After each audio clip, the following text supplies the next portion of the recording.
In English, there are special action words we use to talk about money. These are called money verbs.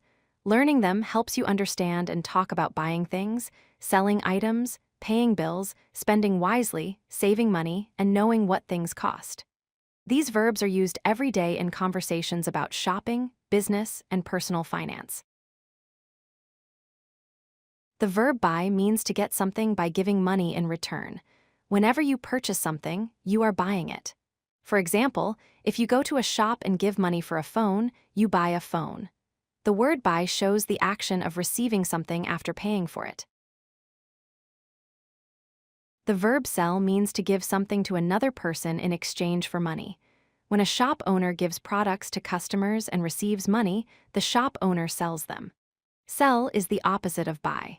If you sell your old bicycle, you give it away and someone pays you for it. The verb pay means to give money to someone for goods, services, or what you owe. You pay when you settle a bill, buy something, or give someone the amount required. For example, you pay your rent each month or pay for a bus ticket. The person paying gives money, and the other person receives it.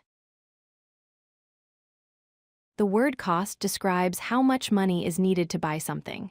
It tells the price of a product or service. For example, if a book costs $10, you must pay $10 to buy it. The verb cost does not need a person to act. It focuses on the price itself. The verb spend means to use money to buy things or to pay for services. When you give money to get something, you are spending. For instance, if you use $50 for food, you spend $50. Spend shows how money goes out from you to others. The verb save means to keep money instead of spending it. When you save money, you put it aside to use later. People often save money in banks or keep it for emergencies and future needs.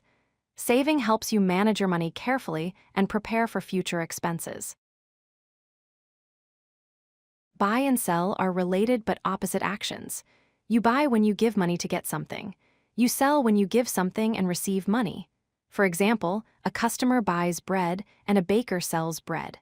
Every trade or exchange includes both actions, buy and sell. Pay and cost also appear in money conversations, but they describe different sides of the same idea. A person pays money to buy or use something. The item itself costs a certain amount. For example, you pay $10 and the book costs $10. Pay focuses on the person, while cost focuses on the item. Spend and save are opposites. When you spend, you use your money to buy things or pay for services. When you save, you keep your money for later use. Spending can give you what you want now, while saving helps you prepare for the future. Finding a good balance between spending and saving is a smart way to manage money. If you like this video, hit that like button and don't forget to subscribe. Visit codelucky.com for more such useful content.